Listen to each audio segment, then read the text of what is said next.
Alright, if you've seen this vlog for a number of years, you already know what this is. If you've lived in Reno for any amount of time and work at the casinos, you hate this week. Hot August nights, classic cards from the 50s, 60s, and 70s make an appearance, and really the busiest weekend of the year for Reno.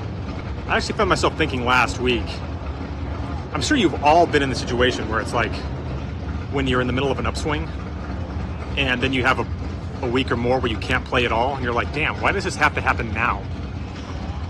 And that obviously happened to me about a week ago, and I then had two of the worst days I've had in months. It's also happened to me this year where I've been on a downswing, and I've said to myself, man, I wish I had anything else to do right now but play poker, but I don't.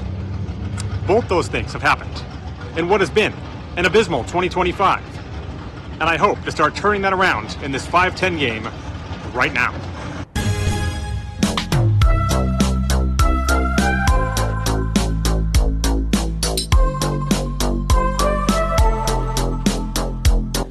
No, unfortunately for me, it would not be a week in which I was in New York City, but my girlfriend Anna was, taking her daughter to see the sights and leaving me to spend time with this girl. I'd also encounter this dog at the Virginia Gentry intersection on my way into Peppermill, and he seemed quite happy. I'd get into the room where you can always order a White Russian to find the game starting on table 1. First hand would come when I would open 30 with ace-queen under the gun 1. Middle position, and the button, call. And the big blind tosses in the chips as well. So with 125 in, we're 4 ways to queen 8-9 with 2 clubs, giving me top pair, top kicker. Check to me, and I bet out for 80 here. Middle position folds, button calls, and the big blind overcalls. So I'm kind of concerned here, but ace-queen should still be ahead a lot of the time. So with 345 in, the turn pairs the 8, and that has to be a good card for me, as there is a very little chance that either of these guys is going to be calling me with bottom pair on the flop. Big blind checks. I bet 200 in this spot, which I think is a pretty standard bet for ace-queen. Button then grabs an entire stack of green and slides them into the pot, making it 500. The big blind then thinks about it for a minute, and he goes all in. So now this becomes a snap full with ace-queen. Button snap calls, so probably 2,000 or so in the pot, and they both have Jack-10. Proving what I always say. In games like this, slow playing is much more common than bluffing. All right, he didn't spend $85,000 on clothes, ladies and gentlemen. You got to give him credit for that. Reno grinder. How does it feel to now be a top 100 main event finisher? Feels awesome. All right, you heard it here. Sometimes in live poker, you get into these multi-way pots, and the opponent that you think you're going to have to worry the most about is not the guy you should have been the most concerned with. See Exhibit A. We get a $30 raise from the hijack. Cutoff calls, and I have ace, jack of spades in the small blind and make the call. Big blind also calls. So, with 120 in, it's another 4-way pot. This time we get an ace, 10-8 rainbow flop. I check it to the pre-flop raiser, but no one bets. And sure enough, the turn gives me top 2 pair. I come right out and bet with it, making it 60. Big blind calls. Hijack folds. And the cutoff raises to 260. Now, there are a number of hands that he would do this with that I beat. Spoiler alert, he definitely had one of them. I go ahead and make this call. The big blind, seconds later, would announce that he thought about folding. Overcalls behind me for the 260. So, this pot has now ballooned up to $900, with the river coming about as big of a brick as you can get. I'm first to act in the small blind. I check. Big blind checks, and the cutoff checks. So this checks all the way around. I show my hand first. I don't see what the cutoff had, but the big blind would table pocket 8s for a slow-played flop set. And another good hand would cost me even more chips. Losing that 300 was not fun, but the next hand hurt even more. And I won the next hand. It felt like the dream scenario. Everyone knew I was steaming after losing the top 2 pair in that last hand, or at least they thought I was. So in this hand, we get a couple of limps. I am on the button and look down at kings. So everyone's going to think I'm on tilt and just raising because of it. So I make it 60, and somehow 2 guys who I've never seen limp fold for that amount in my life do it here. I don't care what anyone says. That is as bad as losing. I didn't see Bugsy rivering a full house and busting a player. I need to learn that maneuver. We get a $30 raise under the gun. Middle position calls. I'm in the hijack with 5-7 of hearts, and I decide to come in here. Bomb Pot Blue, who would be in the middle of having a beast-like day, would call in the small blind here. And with 130 in, the flop is 9-6-5 with 1 heart. Small blind leads out for 70, and I have a pretty good idea what I'm going to be dealing with here from Bomb Pot Blue. Under the gun, though, makes the call. I have less of an idea about what I'm going to be dealing with there. Certainly does not have to be sets, to say the least. I have a pair, a gut shot straight draw, and a backdoor flush draw. Can I possibly continue on here? It's not ideal, but I call anyway. And with 340 in, the turn is a 5, giving me trips. Small blind bets out for 100 here, and under the gun doesn't really think about it that long and just tosses in the 100. So given the fact that he has called, this becomes a must-raise situation. I make it 400 with $600 behind. And Bomb Pot Blue in the small blind immediately folds. Part of my thought process when I called the flop was that I might be able to bluff him out in some spots. But it turns out that wouldn't be a factor going forward.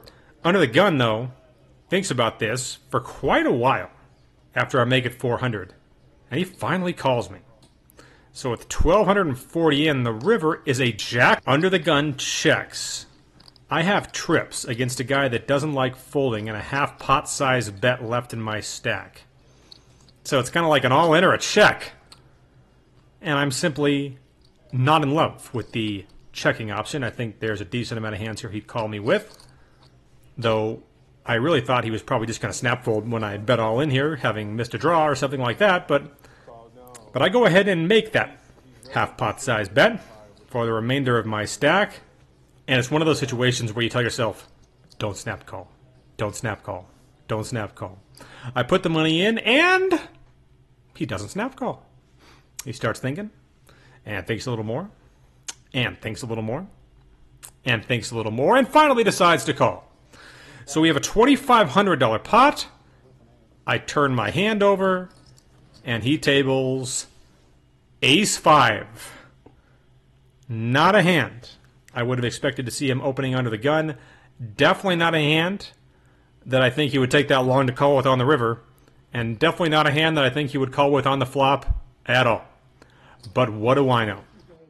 So there was just a discussion in the game about the sequel to Happy Gilmore. And it occurred to me that in 1996, I watched that first movie right up here. Yeah.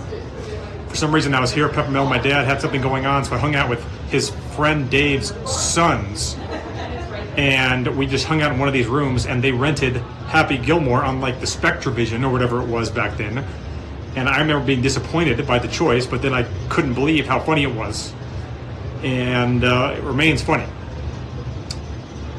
I found the sequel very disappointing. To those that loved it, I'm happy for you, but I thought that the best 10 seconds of that movie were exactly what they put in the trailer, where he hits it and it hits Tony Finau's ball and that one goes in the hole, and then his caddy carries the clubs in front of him and he says you can use the strap. I thought that was the funniest 10 seconds of the movie, exactly why it was in the trailer, and that's about the only good thing I have to say about it.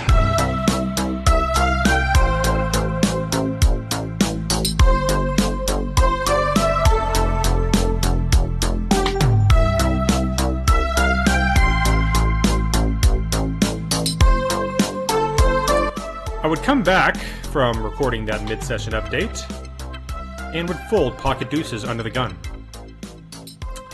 I know that's the right play, but it just stings to see that flop.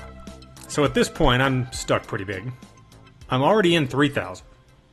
I go to the box that I have at the Peppermill, and I grab 5,000 more and put it in my pocket. I don't put all that in the game. I just put 2,000 in the game, so I am in the game for $5,000, and I have a couple more in my pocket if I need it. I wouldn't be involved, but we then see something that rarely happens, as you guys know. 3 guys, all flopping flushes in the same hand. The guy with the second best flush would get away on the turn. The guy with the worst one also had an open-ended straight flush draw to go with it, so he seemingly knew where he was at but couldn't get away. And a player that had just kind of sat down in the game, coming over from the 1-2 game, would win a flush over flush over flush triple up.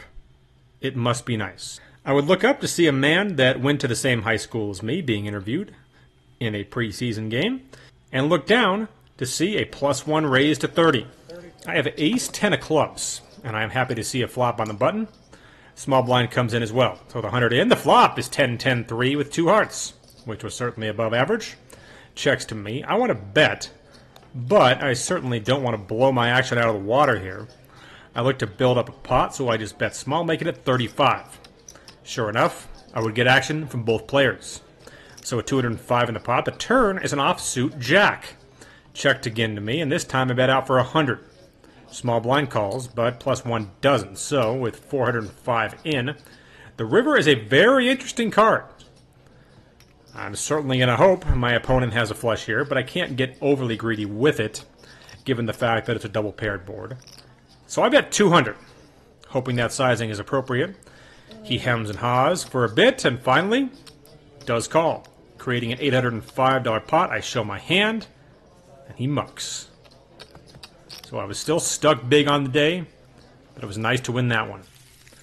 Still got a 10-25 game going on table 17. Way back there. Jared McGinney's in there somewhere. Fresh off his $1 million win. And there's Kayla. B and Kayla. Pep No Poker Room on a Thursday night. By the way, I am fired up for this month in the world of music. New albums from MGK and Rise Against, and I've already pre-ordered those. And The Offspring is going to be in Sacramento on the last day of the month, and you better believe I'm going to go to that. We get a wild card older guy sit down in this game. Bugsy seemingly knew him better than me, kind of giving me the word that this guy might be action. I didn't know how right Bugsy was, to say the least. I have King 10 of diamonds on the button and raised to 30. Big blind calls, and this cutoff limper calls as well. So with 95 in, we're 3 ways to ace, queen, jack with a couple of clubs, which I certainly thought was above average. Cutoff would lead out for 50, and I waste absolutely no time raising 100 more. After about 10 seconds, folds back to him and he calls.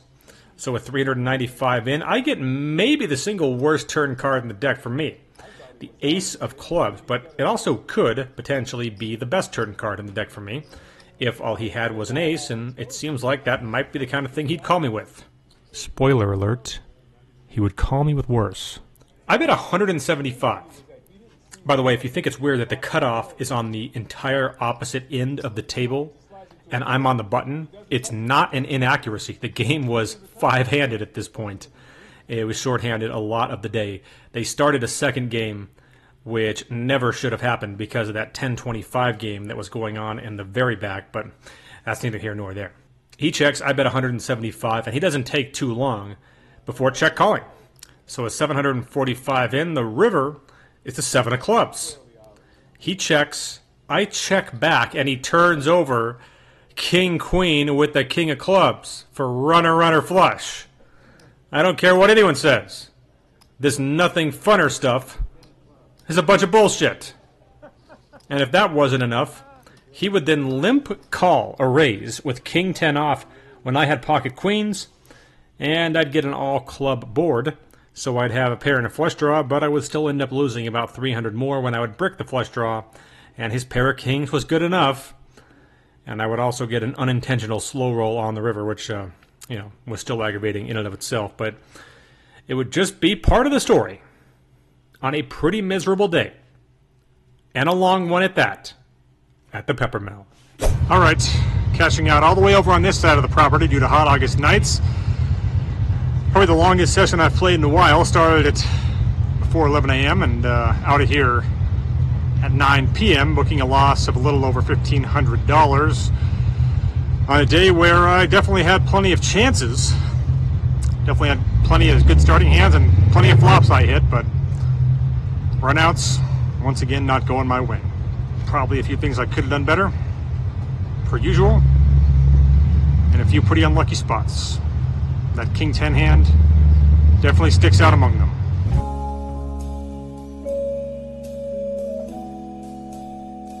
All right, I think I've mentioned this in previous vlogs, but there are a number of father-son pairings that you will see in the poker games at the Peppermill, the Hines, the Levines, the Willises, and of course, Brian Namath, the former MLS star, and his dad, Crazy Joe Namath, two of our favorites. Now, Crazy Joe has notoriously run as good against me as any player in poker history, but he didn't this week, as we had a situation on Friday where we get into a bomb pot. I have pocket queens.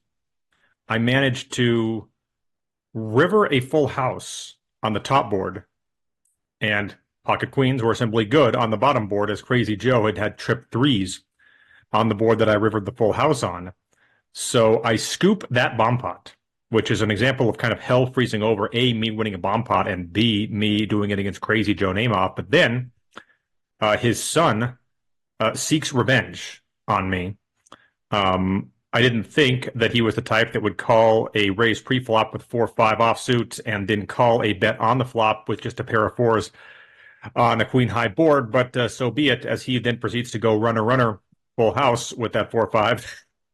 And I couldn't figure out what the hell was going on. I paid him off in a mistake that I shouldn't have made. So I win a big pot off one name off, lose a big one to the other, all in the course of about 90 minutes in this 5-10 game at the Peppermill. But either way, work to do for me, because I would say my confidence was at its highest that it's been in a number of months before I took those 8 days off, as I talked about at the beginning of the vlog. And ever since then, could not have gone worse for me. 4 sessions, all losing sessions. So a 2025 that's already been rough, still very rough, as we're more than halfway done with it, and remains to be seen, candidly, if I can even book a winning year out of this year. I still think I can. Still think I can come back and do it. But I got a lot of work to do. And it starts on the next vlog. Even when you feel low, you can still go. Even when you feel slow, you can still go. Even when there's no hope, you can still go. I never answer to no, man, I still go. Go, go, go, go, go, go, go, go, go, go, go. Hustle hard, hustle every single day. I'll be making moves till I'm buried in my grave. To the system, I don't wanna be a slave. I've been doing shit my way, or the highway. And in the driveway is a nice range, 'cause I grind through the climb, I invite